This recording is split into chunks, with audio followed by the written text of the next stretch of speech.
Book 292, Paddington at the Tower. One of the nicest things about being a bear and living with the Brown family was that most days Paddington was able to share his 11sies with Mr. Gruber.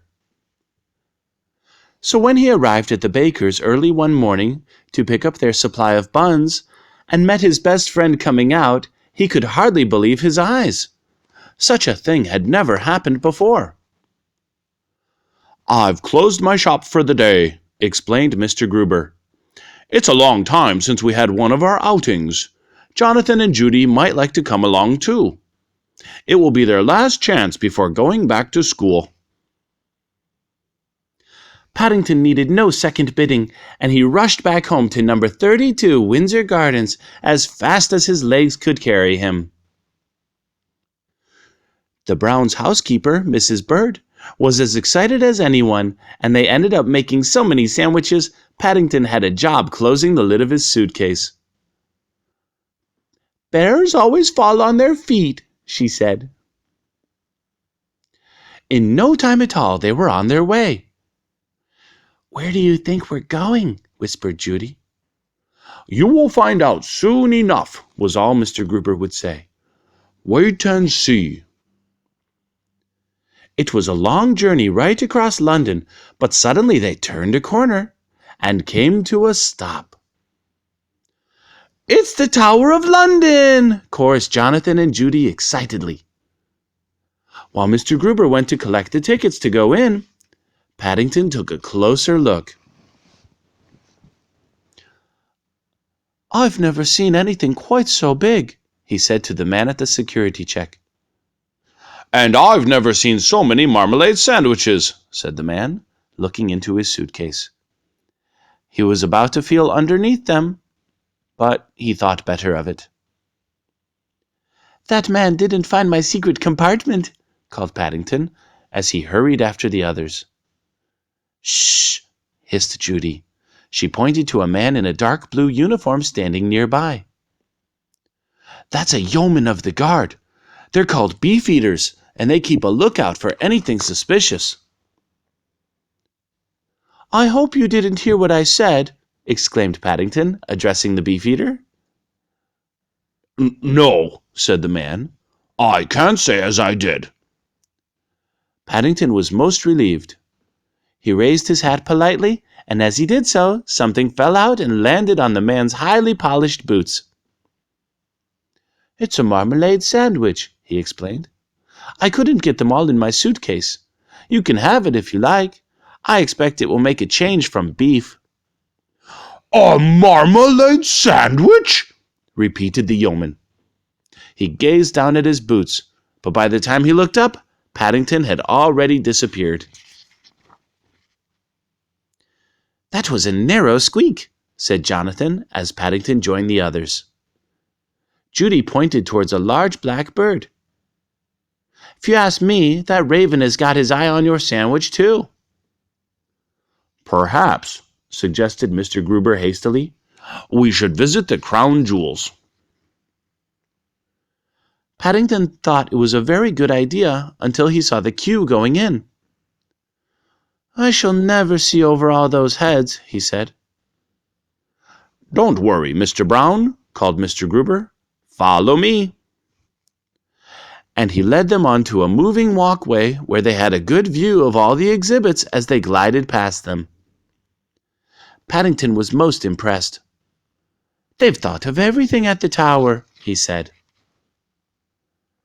"I've never been on a moving floor before," said Paddington as they reached the end of it. "I wouldn't mind going round again." "I don't think we would be very popular if we did that," said Mr. Gruber. He pointed to another display case instead. "That's the Imperial Crown of India. It has over 6,000 diamonds, but the Queen never uses it." "I'm not surprised," said Paddington. "There's nowhere to keep her sandwiches. She ought to have a hat like mine." The next exhibit was a huge golden bowl the size of a small bathtub. "That was for holding wine," explained Mr. Gruber. "I don't suppose you had anything like that in darkest Peru." We had a big bath in the home for retired bears, said Paddington. Except it wasn't made of gold, and there was a big queue for it on Friday nights. He licked his lips. They made cocoa in it the rest of the week. Mr. Gruber took the hint. I think it's time for our elevensies, he said. That's funny, said Jonathan, as they made their way outside.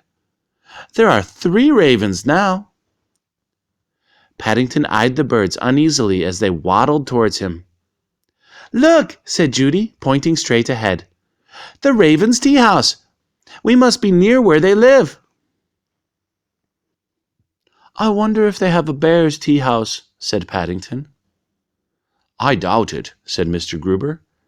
In the old days there were lots of wild animals at the tower, lions and tigers and such like. But there aren't any more. They all went to Regent's Park Zoo. I think I'll just have a small lemonade, if I may, Mr. Gruber, said Paddington. They might have left a lion behind by mistake. By now, 2 more ravens had joined the others, making 5 in all. They must be after something, said Mr. Gruber. I wonder what it can possibly be. While he was talking, a 6th raven landed. I think he's after your suitcase, Paddington, warned Jonathan. Paddington gave the bird a hard stare, and he was about to shoo it away when he heard a familiar voice. There he is, said the beefeater, addressing a gray-haired gentleman. I'd know him anywhere. Blue duffel coat, red hat, suitcase. Oh dear, said Judy, as the man came towards their table. What now? Paddington felt his knees turn to jelly. But the gray-haired gentleman was all smiles. I didn't know ravens like marmalade, he said. The Tower of London is famous for its ravens, but there is a legend which says if ever they fly away, it will fall down. So anything which stops that happening is most welcome. I have been instructed to present you with a special ticket that will enable you to visit us from now on, whenever you like, free of charge. You will need proof of identity, warned the beefeater. Otherwise, you won't be allowed in. I think his suitcase will do the trick, said the man. There can't be many people who carry a case full of marmalade sandwiches around with them. I'm sure Mrs. Bird can arrange that, said Mr. Gruber. What do you think, Mr. Brown?